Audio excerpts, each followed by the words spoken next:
Bienvenue à Virage pour notre première émission de la saison. Nous avons en studio le Subaru Forester e-Boxster version hybride. En chronique, on va s'entretenir avec Richard Pelchat de Silverwax. Aussi, on va parler avec Patrice Ouellette de 48 heures par jour en direct de l'Europe. Qu'est-ce qu'il fait là-bas? On va le découvrir un petit peu plus tard. Avec Marc Bouchard, on va avoir beaucoup de nouvelles de l'industrie. À la fin de l'émission, nous allons répondre à vos questions. Tout cela à Virage dans un instant. Virage Auto est propulsé par IA Assurance Auto et Habitation.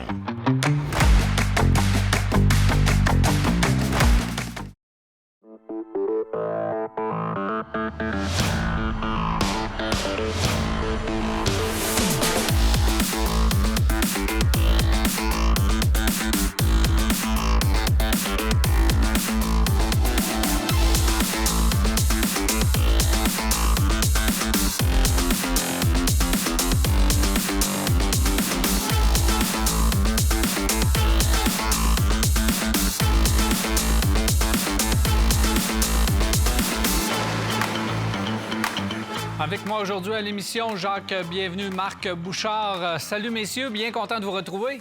Pareillement, Daniel. Merci. Bon, vous avez eu un été correct? Été correct. On a profité de la belle température, évidemment. On a fait de la route pas mal, mais on s'est amusé aussi beaucoup. Ah oui, Jacques, tu es allé t'amuser dans le coin de la Gaspésie encore cette année? Gaspésie, Nouveau-Brunswick, j'ai fait presque 9000 km dans mon été. C'est-à-dire mon été, mois d'avril à venir, justement, à la semaine dernière. Bon, tant mieux si vous en avez profité. C'est le fun. Je suis content de vous retrouver en forme parce qu'on a une grosse saison qui s'annonce.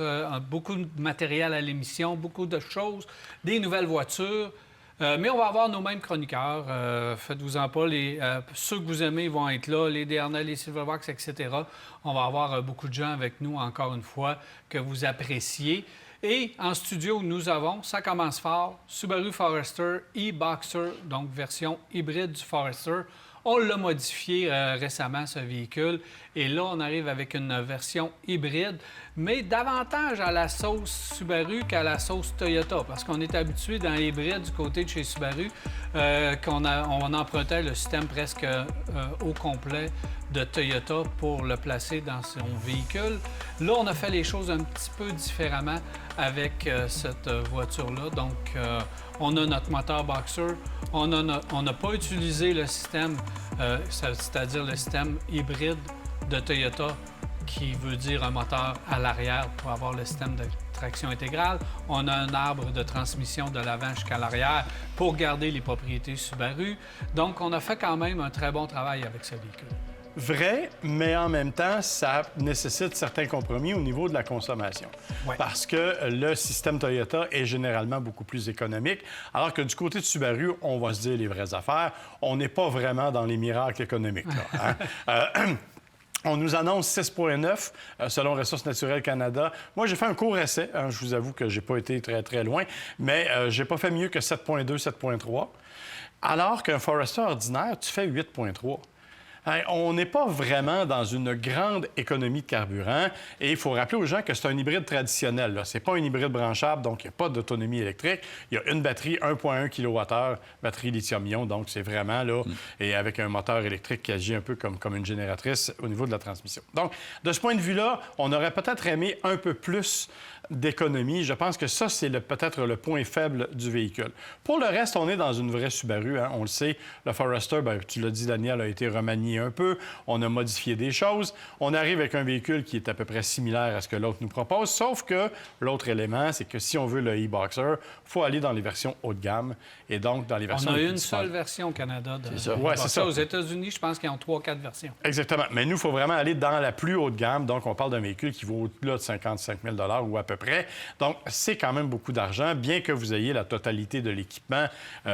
Panneau numérique, là, tout est là. La seule affaire, en fait, puis je vais laisser Jacques parler du moteur et de tout ce qui va avec, mais l'affaire qui, moi, m'a agacé dans les communiqués de presse du fabricant, c'est les pneus.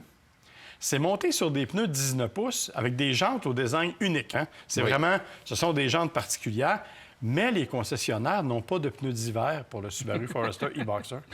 Alors, tu dois changer tes jantes en hiver pour être capable de mettre des pneus d'hiver. Donc, évidemment, c'est des coûts supplémentaires. Je comprends qu'on a voulu jouer la carte de l'esthétique, mais peut-être qu'on pourrait regarder le côté pratique un peu. Et donc, ça me dérange. Mais pour le reste, on est dans un Forester, dans tout ce qu'il y a de traditionnel, les hors-routes, tout ce qui va avec. Et honnêtement, de ce point de vue-là, c'est bien réussi. Oui. Bien, c'est à mon tour. Oui. Je pense que oui. Mais on recommence. Alors, il faut vraiment être certain qu'on a le bon timing. Bien, la Subaru, ça avait été lancé en 1989, si on se souvient bien. C'est la 6e génération. C'est un véhicule qui a été redessiné pour le mois de mai en 2024. Et on vient d'arriver justement avec le nouveau e-Boxer, qui est une belle voiture, qui est un beau modèle, un beau design et qui est intéressant. J'aime ça quand tu parles au niveau de comment ce que le véhicule est au niveau des pneus ou ces choses-là. C'est décevant. C'est décevant parce qu'on s'attend, de Subaru, on s'attend à plus que ça. Une autre chose que je trouve qui est intéressant, c'est que, premièrement, un moteur 2,5 litres électrique, c'est-à-dire hybridation légère, là, et qui fait 194 chevaux, petite batterie, tu l'as dit.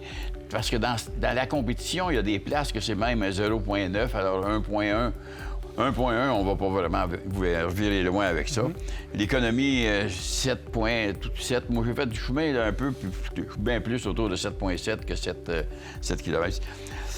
C'est une voiture bien construite, plus de soudure supposément sur cette voiture-là pour la rendre plus rigide, plus solide. On a mis une colle là, qui va sur les tôles pour pouvoir la sceller comme il faut pour que vraiment que les suspensions puissent faire leur travail.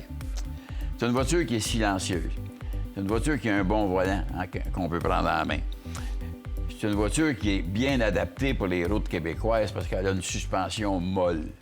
Et Subaru font beaucoup de publicité dans le hors-route, dans les paysages lointains, près des lacs, dans des gravels, etc. Une suspension molle en rallye ou n'importe quoi, c'est fait pour ça. Alors, Subaru ont fait ça. Ils n'ont pas fait juste pour le Québec, mais ça a drôlement bien tombé, tu sais. Alors, c'est l'idéal pour l'hiver, c'est les types de suspension-là, avec l'arbre, au lieu d'avoir un petit moteur en avant, un petit moteur en arrière qui fait transporter ça. La carrosserie, je parlais de la rigidité. Le toit, il est fait pour supporter environ 800 livres. C'est important parce qu'il y a des gens qui mettent aujourd'hui, tu sais, les fameuses tentes sur les toits et qui chargent beaucoup là-dessus. On oublie que... Est-ce que le véhicule est fait pour ça? Il y a une limite à ça, tu sais. On parle aussi de remorquage, aller jusqu'à 3500 livres. Moi, je crois vraiment là, que quelqu'un qui va accrocher une petite roulotte ou quelque chose derrière ça, 3500 livres, la hauteur qu'il y a le véhicule, avec les suspensions molles comme celle-là, il est mieux d'être équipé de bonnes barres stabilisatrices parce que ça va se promener, mais pas à peu près, tu sais. Alors, bon système de son, bonne finition intérieure, des bons sièges confortables. Quand on parle d'économie, moi, je me dis, entre ce véhicule-là qu'on a ici et le modèle ordinaire, si on peut l'appeler de même, là, il y a presque 3000 $. Il y a environ 3000 $ de différence. Pour réattraper le 3000 $ de plus qu'on dépense, pour une petite économie d'à peu près 1 litre au 100, tu vas rouler avec le véhicule là, pendant 8 ou 9 ans avant de faire ça. Mais il ne faut pas oublier une chose, Jacques, c'est que, d'abord, vous avez le pied pesant, messieurs, parce que moi, j'ai réussi à faire du 6,9, exactement 6,9 sur du Québec-Montréal en termes d'économie. J'ai trouvé que ça allait bien. J'ai trouvé que la transmission allait bien également. Aussi, ouais. C'est doux, c'est insonorisé, c'est plate à conduire à mort, puis j'ai dit probablement que je vieillis parce que j'aime ça. Fait que je me suis dit, je prends de l'âge. Fait que c'est confortable, faire de la route, c'est parfait. Regarde-moi pas, Daniel. C'est la sauce Toyota, parce qu'on sait que Toyota est un petit peu dans Subaru. Oui. Et ce qu'on aime faire, c'est de diminuer les capacités moteurs ou les puissances moteurs pour gagner en longévité. Et sur le moteur Boxster, je pense que c'est une bonne idée parce qu'on a mis le cycle Atkinson sur le moteur Boxster. Oui, oui. On a réduit la puissance. On va chercher quand même de l'économie comparativement à un moteur à essence normal. Mais surtout, d'après moi, on va aller chercher beaucoup de longévité. C'est ça qui va faire une bonne différence. C'était déjà des bons moteurs. Donc, s'ils forcent moins, si on a un cycle qui est à point dans ce moteur-là, je pense qu'on peut aller chercher des années d'avance. Modèle hybride, Vous avez parlé de la batterie 1,1 kWh qu'on a transférée. D'ailleurs, hein, Toyota aime la mettre sous les sièges et là, on l'a mis en arrière. Bon, ça enlève un pneu de secours. Ça, c'est Par contre, ça n'enlève pas d'espace de chargement. Mais ça n'enlève pas d'espace de chargement. Là, les hybrides, puis c'est pas Subaru, je m'adresse à l'industrie automobile au complet, les batteries de 0,9, 0,8, 0,7, 1, 1,1 kWh, ça finit. On pourrait mettre du 2 kWh pour aller gagner davantage d'autonomie électrique, autant sur l'autoroute que dans le trafic. Et là, on ferait des hybrides traditionnels, des véhicules presque parfaits. Ça fait que ce véhicule-là, moi, je le trouve dimension. C'est sûr que le design en avant, c'est tel que tel. Moi, ça me laisse un peu froid, mais il est à peu près parfait dans sa conception, ce véhicule-là. Fait qu'il resterait juste un petit peu plus d'autonomie. Le système d'exploitation qui est lent, Caroline, c'est beau, là, avec le bloc instrument maintenant digital, les grands écrans également, mais c'est lent, c'est lent, c'est lent. Ça n'a pas de bon sens. Donc, il reste ça à améliorer. Quelques petites affaires, mais je suis obligé de dire que dans la famille Subaru, le Forester et la version hybride, là, ça devient ma préférée. Ouais, je suis d'accord, mais un Forester, ça a toujours été tout ce que tu viens de mentionner. Oublie la motorisation hybride. Je ne l'aimais pas, moi, au niveau du style. Bien non, mais le style... du rendement, c'était le style, bruyant. je veux dire, on l'a dit à plusieurs reprises chez Subaru, là, ce serait le fun qu'ils s'engagent des stylistes peut-être un peu moins conservateurs. Mais au-delà de... Parce que le changement, il n'y a aucun changement physique là, entre le E-Boxer puis le Forester traditionnel. Non. Il y a des étiquettes E-Boxer sur le côté. On l'a changé l'année passée. L'année passée. Mais pour le reste, tu as raison. Et on n'en a pas beaucoup parlé, mais le rouage intégral continue d'être efficace sur ce véhicule-là. Il faut en parler. Et il y a tous les éléments aussi de sécurité dont on n'a pas parlé. Le EyeSight qui va super bien. La caméra 360 qui est disponible, surtout en route. Donc, il y a beaucoup d'éléments. Il y a beaucoup d'équipements. Oui, il est cher, à 55 000, mais c'est un véhicule, tu l'as dit, qui va être durable. 194 chevaux, on aurait peut-être aimé un petit peu plus, mais bon, ça va. Mais ça va surtout être durable.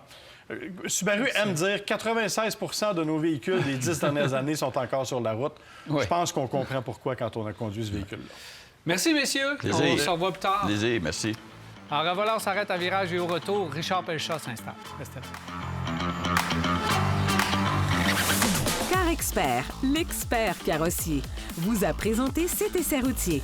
Car Expert à la fine pointe de la carrosserie.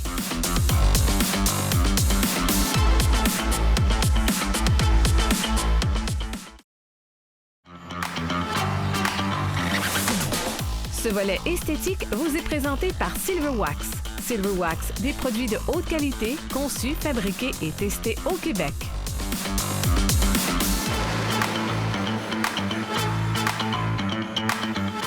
Nous sommes de retour et je suis maintenant en compagnie de Richard Pelchat. Salut, Richard. Salut, Daniel. Ça va bien? Ben oui, très bien. Alors, Richard, grosse nouvelle pour nous aujourd'hui parce que tu nous avais un peu parlé l'an passé, vers la fin de la saison, que tu avais quelque chose de gros à nous annoncer, une nouveauté, et c'est là. Donc, on va parler de différentes affaires, mais d'entrée de jeu, il faut que tu nous parles de ta grosse nouveauté. Oui, bien là, en réalité, on avait parlé de la série Diamond, toute la série Diamant complet avec les scellants, effets Lotus, ces choses-là. Par contre, on avait parlé un petit peu de Nano X5 puis Nano One. Nano X5 est maintenant disponible dans la série Diamant. Ça veut dire beaucoup plus dur, plus de durabilité, puis beaucoup plus de brillance avec cette chimie-là. Ça, c'est... Ce qu'il faut comprendre, c'est que c'est ton produit, ton meilleur produit que tu as chez vous, oui. À tout le moins le plus apprécié, devient encore meilleur. Oui, oui. Wow! Fait que ça change toute la donne. Oui, bien, à un moment donné, ça n'arrête pas, nous autres. Hein? La chimie, on est toujours en recherche et développement. Puis ce qui est le fun, c'est qu'on l'a dans Nano X5, puis Nano One va venir bientôt. Dans quelques mois, il va être disponible, ces tablettes. Pour le moment, il est en production, mais Nano X5 il est disponible, production. Profites-en donc pour deux choses. Je veux savoir, Diamond, pour expliquer aux gens, Diamond série, ça veut dire quoi? Oui, la série Diamant, c'est de la poussière de diamant qui a été mise dans le produit. Puis la poussière de diamant, ça a l'air de du marketing. Tu dis, écoute, rendu que je mets de la poussière de diamant dans mon produit pour protéger ma voiture, là, c'est poussé un peu. C'est de la chimie. C'est de la poussière de diamant qui est broyée, qui est extrêmement fine. Par contre, quand elle est dans la solution, elle est prise dans le céramique coating, ça fait une protection encore beaucoup plus dure. Plus dure, plus de brillance en plus. Fait que par défaut, ça renforce le céramique coating qui est à l'intérieur. Ça, c'est toute la différence et ça fonctionne. Ça veut-tu dire une durée de vie plus longue? Oui. Par défaut, ça va durer. Surtout que nous autres, quand on parle de protection, il ne faut pas oublier qu'on parle de protection dans nos hivers au Québec. OK. Je ne parle pas d'une protection en Floride. Quand je vois les gens qui disent « Ah, ben moi, mon céramique coating, il t'offre 10 ans. On est au Québec, c'est complètement différent. Nous autres, on a des cailloux, on a de la neige, on a tout ce qu'il faut, tout ce qu'on peut recevoir sur la voiture. Nano X5, lui, il va le protéger pendant 5 ans. OK. Nano One, Nano X5, rappelle-nous rapidement la différence des deux produits. Oui, la différence, Nano X5, c'est un produit qui va protéger pendant 5 ans. OK? Tout ce qu'on va demander de faire, c'est de mettre un petit peu d'effet lotus à tous les 9 mois à peu près, une petite couche d'effet lotus pour garder l'effet perlant et l'effet brillant. Ça l'entretient, le céramique. Nano One, c'est 3 ans. C'est la seule différence. C'est dans le même type de chimie. C'est juste une question de temps. C'est une question de coût aussi. Oui, c'est ça, du budget, là, Ouais, si tu veux. ouais. Budget, durabilité. Exactement. Fait que ça, c'est... si t'es loué 4 ans comme ton véhicule, tu mets le One. Bon, ça peut faire Avec absolument. l'effet Lotus, puis tu le fais. Tu sais. Parce que la différence n'est pas grosse. OK. Puis ce qu'il faut savoir aussi au niveau des céramiques coating, ce que je vois qui... Les gens me parlent le plus présentement, c'est que des fois, la voiture, on dit toujours un céramique coating, oh, on met ça sur une voiture neuve, on met Le ça... plus neuf possible. Ouais, le plus neuf possible, ou qui vient d'être poli, il n'y a pas d'égratignure. Bien là, j'ai des clients qui commencent à venir me voir et me disent, gars, Richard, moi, mon char, il y a 1 an, il y a 1 an et demi, il y a 2 ans, mais je veux qu'il arrête de vieillir. Fait que là, puis je veux moins l'entretenir. Fait qu'on lui dit, il n'y a pas de problème. Tu peux mettre Nano X5 sans problème ou Nano One. La même affaire, c'est que tu fais une décontamination. Hein, tu fais nettoyant pour dépôt ferreux, bord d'argile, puis après, tu le poses. Il n'y a aucun problème. C'est que tu vas arrêter Tu fais une le remise à vieillissement. neuf de ta carrosserie. Exactement. Les gens, il faut qu'ils savent ça, puis ça va demander beaucoup moins d'entretien et la voiture va vieillir beaucoup moins vite. On en a parlé, là, mais juste parler de l'application, puisque tu es dans l'application. Le X5, entre autres, on applique ça à peu près partout, sauf les vitres. Hein. Je l'ai posé Les justement. plastiques, les phares. Je viens de poser justement, j'ai aidé mon beau-frère, il y a 2 semaines, à le poser sur son véhicule, il venait de changer de son véhicule, puis on a mis sur la peinture, on a mis sur des sémoulures non peints, on en a mis sur les balais d'essuie-glace, le dessus, là, OK. pour protéger ça, le petit plastique ou les Oui, essuie-glaces. ça ternit, ça. Oui, exactement. La seule place j'en ai pas mis, c'est ses pneus puis ses vitres, c'est tout. J'en ai mis Les partout. roues, les roues d'alliage et tout. Il y avait même un pare-pierre transparent en avant, là, une pellicule plastique. On l'a mis par-dessus, ça protège. Un céramique coating, c'est microscopique, ça rentre dans les pores et ça scelle complètement. Donc, disponible bientôt, toute nouvelle série Diamond Oui. dans le nano. Ça, c'est vraiment quelque chose d'assez exceptionnel parce que le produit était exceptionnel. Donc là, on s'en va à un autre niveau. Tu voulais me parler des phares et de Oui. la restauration des phares avant. Peut-être, là, ça serait le temps de le faire. Bien, c'est un petit peu pour ça que je l'amène. Parce que hein, on s'en va vers l'hiver. Là, cet hiver, on ne pourra pas le faire parce qu'il fait froid. Et puis, tu sais, c'est de la sécurité. Les phares, on le sait, ils viennent, qui usent, et ça se répare des phares. C'est vraiment, vraiment simple. Tout ce que ça prend une perceuse idéalement électrique. Si on en a une à batterie, ça peut faire, mais il faut qu'elle tourne rapidement. Puis c'est des petites étapes très simples. Ouais. 3 papiers sablés, on a tout dans le kit. Vous avez absolument tout. Il y a un petit... Il y a un tampon d'appui avec les papiers sablés à l'eau. Toutes les instructions sont dans la boîte. Je dirais là que ça prend quelqu'un qui n'a pas d'expérience, 20 minutes, une demi-heure, les 2 phares sont flambant neufs. Il reste juste à mettre une petite protection dessus pour l'hiver, puis c'est tout. Parce que les étapes sont simples. Papier sablé, après ça, bon, on tape en premier. On tape tout le tour de la lumière Ouais. avec un petit tape à découper. Là. On en met 2 couches idéalement. On passe les papiers sablés. Après ça, on polit justement avec le petit tampon d'entraînement qu'on met au bout d'une perceuse. Et on prend la crème, puis on polit, puis ça revient clair. Comme je dis, 20 minutes, une demi-heure, c'est fini. C'est pas compliqué. N'importe qui est À capable de quelle faire ça. reprise on remet juste la crème? Parce que... On peut le faire. Après quelques années, tu sais, ça recommence encore à partir, ce qui est tout à fait normal avec l'abrasion de la route. On peut le faire juste à la main à ce moment-là. Quand on l'a déjà fait avec un kit, on n'a pas besoin de le faire au complet. On peut juste avoir besoin d'un petit tampon comme ça, la crème, puis on le remet, puis ils vont venir neufs tout de suite. Mettons, là, qu'on a vendu notre voiture, puis il nous reste de la crème, puis là, on s'achète une voiture neuve. Est-ce qu'on peut mettre juste la crème sur la voiture neuve pour prévenir? Non, la crème en soi, c'est comme une pâte à polir. C'est un genre OK. c'est comme un compound, si je prends le terme anglais, là, une pâte à polir. C'est fait pour vraiment faire la finition et la lustrer comme elle est neuve, OK. en réalité. Donc, on ne l'applique pas sur un phare neuf. Non, on ne l'applique pas sur un phare neuf. prévention. Non, pas du tout. C'est pas une protection. C'est quelque chose qui va corriger le côté fade de la lumière, tout simplement.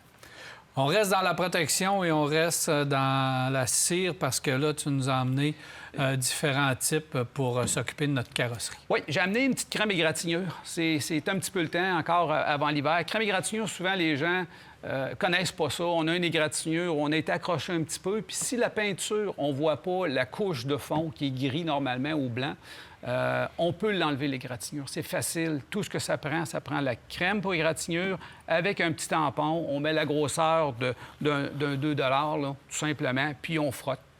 La beauté de la chose, c'est qu'on peut le faire 2 fois, 3 fois. Elle est profonde, la graphine. On peut le faire, puis le refaire, sans problème. OK. Vraiment, vraiment simple. Et l'autre, tu nous as amené quelque chose de plus sophistiqué un peu. Oui, un petit peu plus sophistiqué, mais pas plus dur. Les gens, il y en a qui vont entreposer leur voiture puis ils veulent la retaper, comme on prend l'expression. Polir aujourd'hui avec des orbitales. Je voulais juste l'amener pour faire un clin d'œil à ça. C'est pas compliqué. Tout ce que ça prend dans notre ensemble à nous autres, c'est 2 produits. On a l'étape 1, qui est la table de coupe, qui, elle, en réalité, va enlever les grosses égratignures. Et la deuxième étape, c'est une étape de finition qui va redonner de la brillance puis qui va redonner la couleur au véhicule. Puis c'est vraiment, vraiment simple. Quand vous venez chez nous... C'est la machine qui fait peur. Ah, Parce qu'on a tellement entendu parler qu'on défonce la peinture. Ouais. Je sais pas si c'est le bon terme. Mais Oui, c'est le bon terme. On défonçait la peinture, puis là, ça prenait justement... Si on le faisait sur une porte, il fallait repeindre la porte au complet. Ouais. Donc là, c'est plus ça.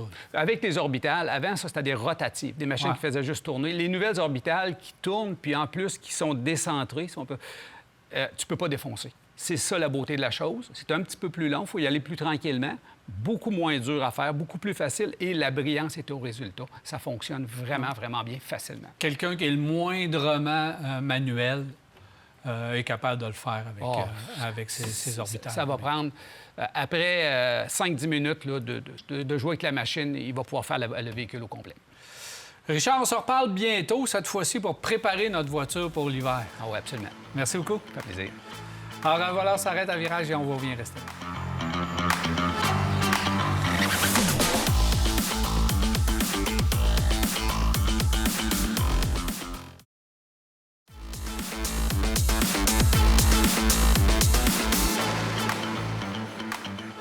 Nous sommes de retour et j'ai avec moi en ligne Patrice Ouellet de 48 heures par jour. Patrice est en Europe. Salut, Pat. Salut, Daniel. Comment ça va? En pleine forme, dans le vieux continent, comme on dit. Ben oui. Qu'est-ce que tu fais là-bas en Europe? Tu es où exactement et pour quelle raison? Ben, je suis dans la région de la Loire, Daniel, ici, pour une série de conférences pour 2 mois. Okay. Un séjour qui est quand même assez long, qui va m'amener également en Italie. Mais conférences, autant sur le secteur de l'automobile que le leadership. Donc, toujours intéressant, Daniel, comme tu le sais, le marché européen de l'automobile est tellement différent du marché canadien et nord-américain. Ce qu'on va faire au cours des prochaines semaines, Pat, c'est qu'on va se parler assez régulièrement, puis tu vas observer justement le monde de l'automobile en Europe, savoir un peu ce qui se passe là-bas, pouvoir décortiquer pourquoi ils ont tel type de véhicule, qu'est-ce qui marche, qu'est-ce qui fonctionne là-bas, pourquoi on n'a pas ça ici. Essayer de comprendre un peu aussi leurs lois, leurs réglementations. Ils ont plus de voitures chinoises là-bas. Pourquoi nous, on n'en a pas ici? Fait qu'on va avoir plusieurs points à discuter. Absolument, Daniel. C'est un excellent point. Puis si on embarque là-dessus, parce que c'est un sujet d'actualité, on sait que les véhicules, l'industrie de l'automobile chinoise, Daniel, il ne faut pas l'oublier, c'est 60 des véhicules électriques sur la planète viennent de la Chine. 60 Donc, c'est un gros compétiteur qui est très subventionné, puis il peut rentrer à peu près n'importe où, sauf en Amérique, parce qu'on lui a imposé des tarifs de 100 Mais la plus grosse barrière à l'entrée, Daniel, puis je pense que c'est ça qui fait la grosse différence, c'est qu'en Amérique, la voiture qu'on appelle la voiture urbaine, la micro-voiture que les gens achètent et qu'ils utilisent pour se déplacer en ville, c'est pas un phénomène, je pense que c'est un phénomène qui s'en vient en Amérique du Nord, mais on n'est pas encore rendu là. Ce qui fait qu'ici, la voiture chinoise à 15 000 €, même si elle est tarifée à 30-40 ce qui est le cas présentement, elle prend du marché. Présentement, une MG3, qui est une excellente voiture chinoise, Daniel, se vend 5 000 € de moins qu'une Toyota Yaris hybride. Donc, tu vois déjà qu'il y a quand même des grosses différences. 5 000 € en dollars canadiens, c'est quoi? 8-9 000 $? 8-9 000. Donc, c'est majeur comme différence. J'espère. Fait que ça fait toute une différence pour nous autres, parce que même à 100 même je pense que ça serait compétitif d'avoir une voiture comme ça. Même à 100 de tarif. Absolument, Daniel. Les Chinois en sont très, très conscients, mais est-ce que le consommateur est prêt à acheter une voiture urbaine qui a moins d'autonomie, évidemment? Tu peux même pas aller à Québec-Montréal sans te charger, mais c'est vraiment une voiture à faible autonomie, mais extrêmement pratique, qui est facile à se déplacer, à stationner. On sait que la réalité des grandes villes d'Europe est très différente de ce qu'on vit en Amérique du Nord. Un autre phénomène, Daniel, que je voulais te parler, et puis qui m'a frappé un peu, je parlais avec un de mes amis aujourd'hui, j'embarque dans sa Ford Transit, qui a 12 ans. L'espèce de grosse Ford Transit qu'on a aussi au Canada. Puis il y a comme un gros écusson jaune, un gros tag jaune qui est collé sur le pare-brise. Et je lui demande, tu sais quoi ça? Ben, tu sais, comme ma voiture a plus que 10 ans, il y a certaines villes où si je rentre, je vais être détecté par des photos radars, puis je vais recevoir une contravention parce que la voiture a plus que 10 ans. Donc, dans la tête de la réglementation, elle va être plus polluante. Fait que il y a certains territoires où l'année modèle du véhicule n'est pas autorisée à rouler sur les routes.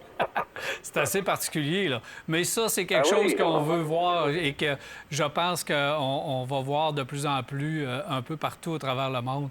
Mais en France, écoute, même les voitures là, à essence, on voulait les interdire dans les grands centres-villes. Donc, voitures à essence, je regarde à Paris, Lyon, les grandes villes, en France particulièrement.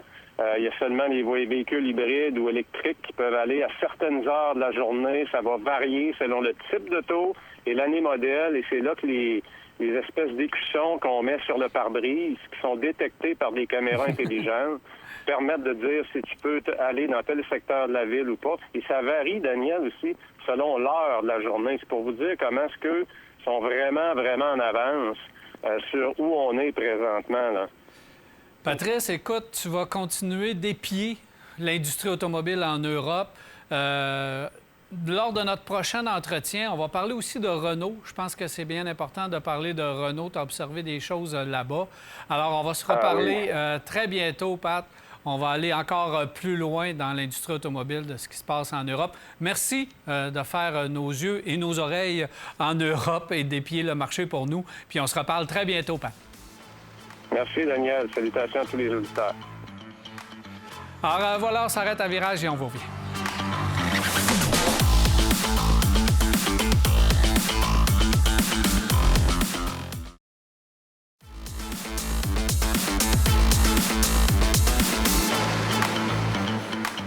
Voici de retour, c'est le temps des nouvelles de l'industrie avec Marc Bouchard. Alors Marc, plusieurs nouvelles, on y va tout de suite. Bien, en fait, c'est surtout le Salon de l'Auto de Munich qui retient l'attention. Ça s'est déroulé au cours des derniers jours.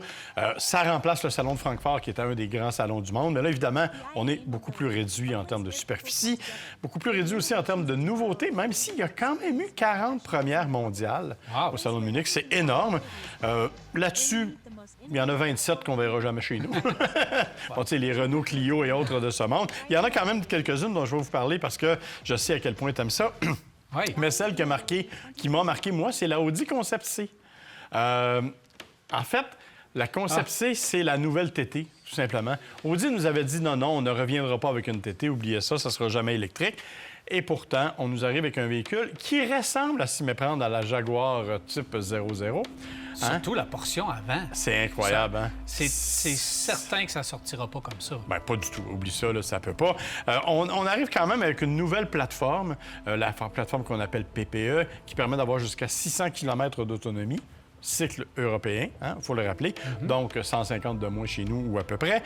Quand même, une batterie de 100 kWh, une architecture de 800 volts, donc une recharge super rapide, et 470 chevaux. Donc, c'est quand même un véhicule qui va se déménager. On dit qu'il pourrait sortir en 2027 comme TT électrique. Mais tu l'as dit, si ça ressemble à ça, ils vont en vendre 3, ça va finir là. Exactement. Puis, on annonce ça loin parce qu'on va voir aussi, on va analyser le marché du véhicule électrique. Comment ça va aller, puis après ça, on va prendre la décision. Mais Audi a quand même dit que leur objectif était de passer à 2 millions de véhicules vendus par année, alors qu'actuellement, ils sont à 1,2. ça commence à être un défi de taille, je te dirais. Bien, le 800 000, ça sera pas ça. C'est pas là qu'on va aller le chercher. Non, fait que c'est ce qu'on va voir, en tout cas. Toujours, évidemment, du côté des Allemands, BMW qui est arrivé avec le iX3. Encore une fois, véhicule 100 électrique, 84 kWh de batterie. Intéressant parce qu'il a vraiment un beau look. Je trouve qu'il est magnifique. Ils ont vraiment bien réussi. Bien sûr, toutes sortes de technologies à l'intérieur. 400 chevaux de puissance. Recharge rapide, bien entendu, qu'on dit en 28 minutes sur une borne rapide, jusqu'à 250 kW. Donc, on verra ce que ça va donner. La grande nouveauté, c'est l'écran intérieur, 14,9 pouces, donc 15 pouces. Un nouveau système iDrive. On s'en va du côté de l'écran de Lincoln, là, au niveau de la présentation. Oui, on est en écran horizontal et on dit que c'est un tout nouveau système iDrive 9, ce qui ne sera pas une mauvaise chose parce que le système BMW n'était pas nécessairement parmi les plus simples de l'industrie. J'avais peur pendant un certain temps au niveau du langage design de BMW, qu'est-ce qu'on s'apprêtait à faire. Puis là, je trouve qu'on est parti, on a réussi à amener ça dans le bon côté. Oui, on a éliminé l'espèce de calandre qui était un peu bizarre, là, puis on arrive avec quelque chose de plus passe-partout. Dans la série des concepts qui ont frappé fort aussi, c'est Hyundai avec son Concept 3, un petit concept d'une grosseur de Volkswagen Golf, que l'on dit on va la commercialiser en 2026. Alors, j'ai bien hâte de voir ce que ça va donner. C'est quand même... Écoute, on parle d'un véhicule qui a 300 chevaux, 450 km d'autonomie. Bien sûr, encore une fois, WLTP, donc c'est pas chez nous. Mais n'empêche qu'on ne sait même pas si ça va venir chez nous, d'ailleurs. Il n'y a rien de confirmé. Mais 0-100, 5,5 secondes, c'est pas excessif, mais pour un véhicule de cette taille-là, c'est quand même super intéressant. Donc, on verra ce que ça va donner et est-ce que ça va venir. Mais ça offrirait en tout cas une alternative beaucoup plus petite du côté de Hyundai. Et ça, je pense que c'est une bonne nouvelle. Bien oui, mais en tout cas, du côté de Kia, on a annoncé la EV3. Oui. Fait que là, c'est une EV3 pour Hyundai. Modifié, exact. Mais on n'a toujours pas vu cette EV3-là. Ce qu'on a vu, c'est les Ça fait 2 ans là, qu'on l'a présenté presque. Oui. Puis on n'a toujours pas de nouvelles. Puis là, on a parlé plus de la EV5 récemment que de la EV3. Fait que reste à voir ce qui va se passer. 4-5, mais la 3 qui a été présentée avant les 2 autres. Pas de nouvelles. Pas de nouvelles. Bonne nouvelle. On verra ce qui va se passer. Mercedes, qui est arrivé avec un nouveau GLC électrique, lui aussi, nouveau look, nouveau style, nouvelle technologie, une tonne de technologie à bord. Je ne prendrai pas la peine de faire la liste parce qu'on en a pour 15 minutes. Quand même, 530 km d'autonomie. On dit, par contre, qu'il est capable de regagner 250 km d'autonomie en 15 minutes au niveau de la recharge. Alors, si ça, c'est vrai, ce serait une bonne nouvelle pour Mercedes qui, rappelons-le, n'a pas nécessairement connu un grand succès avec les véhicules électriques à ce jour. Ceux qui ont vraiment dominé le show là-bas, c'est Volkswagen, qui ont présenté une flopée de véhicules dont on ne verra jamais la couleur chez nous, je te le dis tout de suite, dont la Volkswagen ID2 XX Concept, une sportive à 226 chevaux. Encore une fois, moteur électrique. On estime à 450 km d'autonomie. Ça ne viendra pas chez nous. La ID Polo, donc évidemment, c'est une version Polo électrique, ce que l'on rêve d'avoir chez nous, mais qui ne viendra certainement pas, on s'en doute.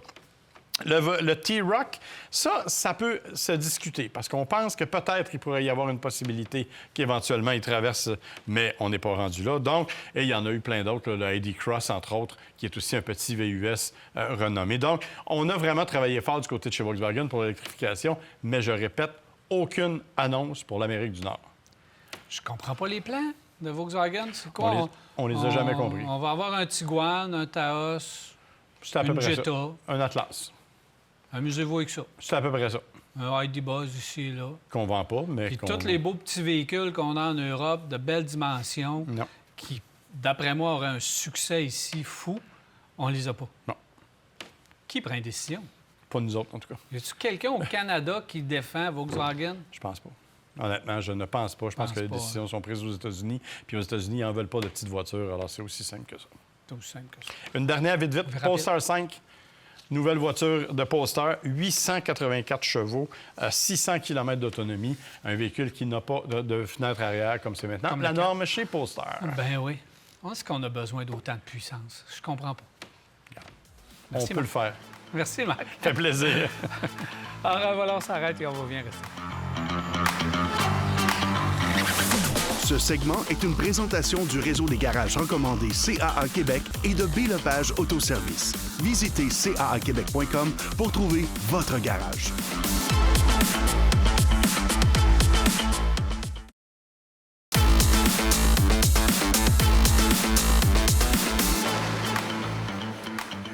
Voici de retour 670-9078, poste 230 ou encore virage à télémac.tv ou via notre Facebook. C'est les façons de nous rejoindre, nous poser vos questions. Faites-le à grand nombre. C'est toujours intéressant de vous lire. Messieurs, on a quand même plusieurs questions. On va y aller immédiatement avec le marché du véhicule d'occasion. Et il y a beaucoup de monde qui sont découragés du marché des véhicules d'occasion parce que les prix sont chers, parce que les concessionnaires payent rien. Donc, on voit des véhicules comparables, puis c'est le cas d'Annie, elle dit pour ma Civic, on me donne 10 000, mais le modèle équivalent dans leur cours, ils l'affichent à 20 000. Ouais. Donc, c'est dur à s'y comprendre. Donc, le marché du véhicule d'occasion est complètement fou. Il n'y a rien à y comprendre. Et là, elle se demande est-ce que les prix du marché du véhicule d'occasion vont baisser? Bien, je vous dis non, ça ne baissera pas parce que les ventes des concessionnaires de véhicules neufs, de véhicules électriques diminuent. La rareté se fait, donc on ne reprend pas de véhicules. Par contre, magasiner. Présentement, il faut magasiner. Oui, un concessionnaire vous donne peut-être 10 000. Allez voir un concessionnaire de la même marque va peut-être vous donner 15 000. Ouais. Donc, ça varie beaucoup d'un concessionnaire à l'autre, d'un marchand de véhicules d'occasion à l'autre. Il faut magasiner et être patient. Et tu as raison de parler. C'est surtout, en fait, la particularité, ce sont les inventaires. On a vraiment pacté, si tu veux, les concessions quand on a vu arriver les tarifs de Trump. Et là, il n'y a rien de réglé. Les inventaires se vident tranquillement. Les moteurs à essence, ça se vend comme jamais. C'est vrai que les véhicules électriques, on parle d'une perte de 30 mais les autres, ça va quand même relativement bien. Ce qui fait qu'ils n'ont plus d'inventaire puis ils ne peuvent plus vraiment en commander aux États-Unis parce qu'il y a plusieurs modèles qui sont comme bloqués. Donc, effectivement, le marché du véhicule d'occasion est en progression et ça va être comme ça jusqu'à la fin de l'année, au moins, sinon jusqu'au milieu de l'année prochaine. Il n'y a plus rien à y comprendre, mais il faut magasiner. C'est le conseil d'usage, il faut magasiner. On regarde pour un Ford Escape 2021, 41 000 km, 2 litres, donc sont quand même un peu plus rares, les modèles avec le 2 litres. Je remarque très rarement un VTT sur 150 km. Est-ce que c'est un bon choix? Moi, j'ai pas de problème, surtout avec le 2 litres. Aucun problème. Oui. Bon, c'est un véhicule qui était solide, bien construit, transmission est correcte dessus. Ouais. Si le prix est intéressant, go. Oui, c'est surtout ça. On fait vérifier le prix parce que le reste, c'est pas un modèle, effectivement, qui a eu beaucoup de difficultés. On ne chicanera pas sur le prochain non plus, d'après moi. Un Kia Telluride X Pro. Hey, c'est rare qu'on parle des X Pro. Hein? Kia ne nous envoie pas ces modèles-là en essai, malheureusement. Non. Pourtant, on devrait en parler un petit peu plus. Donc, neuf, on veut le garder 7-8 ans. Est-ce que c'est un bon choix? Donc, c'est un excellent choix. Et la version X Pro, qui est une version habillée un peu plus hors route, devrait garder une belle valeur de revente. En théorie, je vous avoue que je ne sais pas trop au niveau de la fiabilité pour 7-8 ans, par exemple. Parce qu'il y en a qui ont commencé à avoir quelques difficultés avec les Telluride qui ont une couple d'années.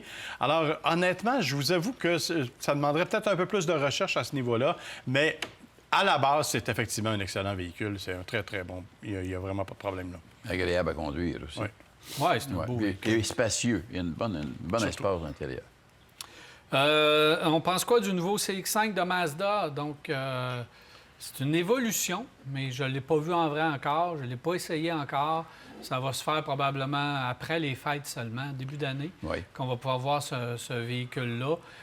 J'aime qu'on soit resté dans les mêmes caractéristiques. Caractéristiques mécaniques, j'aime qu'on a gardé la transmission, j'aime qu'on a gardé les éléments mécaniques. On va arriver avec une évolution hybride. Même style. Par contre, ils sont mieux de garder le prix. Oui. Je ne sais pas aussi ils vont s'en aller avec ça. Si tu ne révolutionnes pas le véhicule, n'arrive pas avec des prix démesurés. Présentement, l'avantage du CX-5, là, c'est le prix. Oui. Mon seul reproche, c'est peut-être que j'aurais aimé une évolution plus marquée du design. Je trouve qu'on est resté vraiment, vraiment trop proche de ce qu'on nous propose depuis longtemps. Et ça commence à vieillir du côté de chez Mazda. C'est le fun, le design Kodo, là, mais ça fait quelques années qu'on le traîne. Là. Moi, je pardonne parce qu'on a nettement évolué à l'intérieur. Oui. Ça, au moins, l'intérieur, c'est très joli. Là, on a fait un grand pas en avant avec l'intérieur. Il ne faut pas trop leur en demander. C'est comme Subaru. Là. Ça a pris combien d'années avant qu'ils changent les intérieurs et le bloc instrument des années 80? Là, il arrive à la mode. Il y en a que ça prend plus de temps. Toi, Marc, avec tes chemises, ça va venir. Je me suis pas ennuyé tant que ça, cet été, finalement. Véhicule électrique à plus de 1000 km. On entend parler de ça chez Toyota, même du 1600 km. Est-ce que ça va venir? Ça, c'est du rêve. Moi, on entend toutes sortes de choses au niveau de la recherche, mais est-ce que c'est commercialisable? Ça reste à voir. C'est ça. Et la question, c'est est-ce qu'on en a besoin? Tu sais, imaginez-vous, là, avoir une batterie qui fait 1600 km, c'est bien le fun, là, mais qui fait 1600 km d'un coup? Personne. C'est pas vrai qu'on a besoin. Et moi, j'ai retenu la citation de BMW il y a quelques années qui disait « Il y a personne qui a besoin de plus que 600 km dans la vie. » Et ils n'ont pas complètement tort, parce que les compromis techniques sont tellement grands pour aller chercher plus que ça vaut pas la peine. On a tous vu ces affaires-là, là, des concours qui n'en finissent plus, d'aller faire des distances de fou, mais la commercialisation n'est pas là, pas encore, et c'est pas demain la veille. Et à quel prix? Et à quel prix? Exactement. Et tu peux en avoir. Ils font, tu sais, tu peux avoir 1000 forces, 1500 forces sur des véhicules à essence, mais à quel prix? Ça coûte cher. Tu sais, versus... Alors, moi, je pense que si... Tu as raison, Marc, parce que si on réussit à arriver autour de 600 km avec un temps de recharge acceptable, Absolument. je pense que là, on va enlever l'anxiété de l'autonomie. Fait que ça, c'est probablement la prochaine génération de batterie, parce que, pas oublier là, que le bébé ne marche pas encore. Là. C'est embryonnaire encore, la voiture électrique. Là. Fait qu'il va y avoir beaucoup d'évolutions au fil des années, sauf qu'il faut que les gouvernements arrêtent de vouloir nous les pousser dans la gorge, puis nous dire qu'on en a besoin, puis que ça répond à nos besoins, alors que ça répond aux besoins de bien des gens, mais pas tout le monde. Non. Fait qu'il faut attendre l'évolution normale du marché. Exactement. Fait que les fautifs là-dedans, c'est beaucoup les gouvernements, puis on n'a pas fini d'en parler. Je cherche une petite voiture d'étudiant style Toyota Yaris. Pourquoi il n'y en a plus? La Corolla est trop grosse et je comprends pas Toyota et les autres fabricants qui n'ont plus de petites voitures. Malheureusement, il faut s'en aller. Il y a Nissan qui persiste et signe là, dans le créneau. Il y a la Versa du côté de Nissan, mais ça achève ça aussi. L'avenue que Hyundai a oublié complètement que ça existe. Ouais, mais l'avenue, moi, je me dis, ce qui reste sur le marché, c'est peut-être ça, l'avenue. Nissan Kicks Play aussi. Pardon? L'ancien Kicks. Qui s'appelle le Kicks Play. Oui. Ça aussi, c'est pas très dispendieux. Ça peut aussi être intéressant comme voiture, comme véhicule. Mais des voitures à proprement parler, non, il n'y a plus rien. Ben non, il n'y a plus rien. Puis là, on apprend que Ford élimine l'Escape, qui est un des plus petits qui le reste dans leur ligne, puis qui n'ont pas rien annoncé qu'ils vont le remplacer dans un genre de petite voiture ou de petit sport utilitaire. Non. Ils en ont 25 des petits véhicules en Europe. Puis ici, le Maverick va devenir le véhicule le plus petit. C'est pas si petit que ça, Maverick. Là. Oh. Ah ouais. C'est quand même étonnant, les choix. Infiniti QX50 2021, on demande 23 000 d'un concessionnaire. On en pense quoi? C'est pas cher, ça, QX50? C'est quand même le nouveau modèle. 2021. 2021? Pas cher. 23 000. Ça me fait d'ailleurs me questionner sur l'état du véhicule. Là. Ouais. D'autant que, faut le dire, le QX50, c'était pas non plus le mieux réussi. Une belle technologie de moteur qui n'a pas été une catastrophe. Un des premiers moteurs à taux de compression variable. Ben, le 2 litres VC, là. Ouais. Mais, sauf que... Pas eu de catastrophe avec ce moteur-là. Pas eu de catastrophe, mais tu n'as pas eu l'économie non plus. Ah non, il n'y a pas d'économie. Il annonçait l'économie incroyable, mais c'est pas vrai, là. Donc, c'est peut-être pour ça qu'ils ont eu des problèmes à le vendre comme ils voulaient, là. Faut que Nissan s'occupe d'Infiniti. Faut que Nissan s'en occupe. C'est malheureusement, on n'en parle pas souvent. Mais moi, je le recommande, le QX50 à 23 000. Faites-le inspecter. Marc a une bonne idée là-dessus. Peut-être qu'il y a anguille sous roche. Vérifiez les prix. Vérifiez l'état de la carrosserie du véhicule, s'il a été accidenté ou non. Ça peut jouer sur le prix. Puis le reste, moi, j'ai pas de problème avec ce véhicule-là. Puis tu parles d'accidenté ou non. Aujourd'hui, un véhicule accidenté que ça a coûté 10, 12, 15 000 piastres de réparer, il n'y avait pas de dommages. Il n'y avait rien. Il n'y avait rien. Il y avait un pare-choc à changer. Encore. Il y avait un pare-choc à changer. Oui, puis un coussin gonflable peut-être, un devant peut-être de radiateur. Mais le véhicule est en marche. Ça coûte une fortune de les réparer. Fait que s'ils disent accidenté, vérifiez ce que ça a coûté pour le réparer.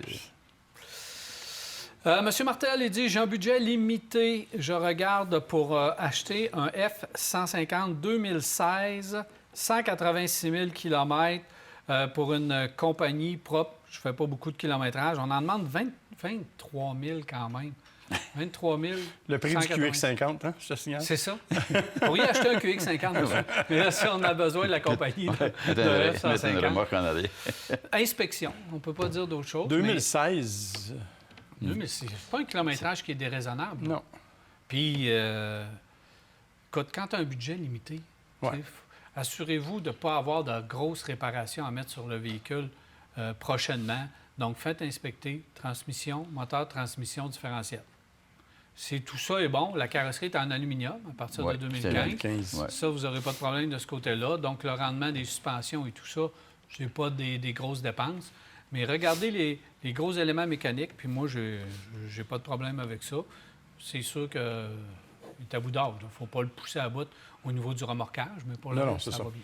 Ben, le kilométrage, selon ce qu'il va faire par année, sur 5 ans, ça donne un aperçu de ce qu'il peut... Ça dépend de la motorisation. Si vous avez, il y avait le 5 litres puis le 3,5. C'est ça. 3,5, faites regarder les turbos, ces affaires-là. S'assurer que tout est correct. Si c'est le 5 litres, bien, juste que le moteur soit bon. Taux de compression correct, parce que le 5 litres n'est pas tuable. Rapidement, on prend un RAV4 hybride ou on prend un CR-V hybride? RAV4. Un RAV4. Un RAV4. Un RAV4, puis moi, les deux. CR-V ou RAV4. Moi, je trouve que le CR-V est trop cher. C'est le prix. Bien, c'est ça. On s'entend là-dessus. C'est le prix, mais pour le système, pour la qualité du véhicule, pour le rendement, le CR-V hybride fait vraiment un bon travail. D'accord, mais trop cher. Puis RAV4 hybride, il n'y en a pas. Fait que tu es souvent payé un peu plus cher que d'avoir un véhicule qui n'en a pas. Mais, ça pourrait se discuter, mettons. OK. mais les Coréens, non? Les Coréens, non? Ben oui, il faut aller voir. Il n'y a pas juste ces deux-là, c'est vrai qu'il y a le Sportage. Le Tucson. Il y a le Tucson et Sportage qui sont vraiment aussi à aller voir dans ce segment-là. Même le Ford Escape. Ben, Mitsubishi mais il n'y a pas Outlander. 4 motrices. Hein? C'est un hybride branchable, mais vous l'avez pour le même prix que l'hybride de CR-V, l'Outlander. Outlander, c'en a un autre. C'est vrai. C'est un autre qu'on oublie, ça. Bienvenue, Marc Bouchard. Merci, messieurs. Ça fait plaisir. Cette première émission-là. On se reparle bientôt. Bien sûr. Okay, merci. Alors, voilà, c'est tout pour Virage. J'espère que vous avez apprécié. Je vous dis à la semaine prochaine pour une autre édition de Virage.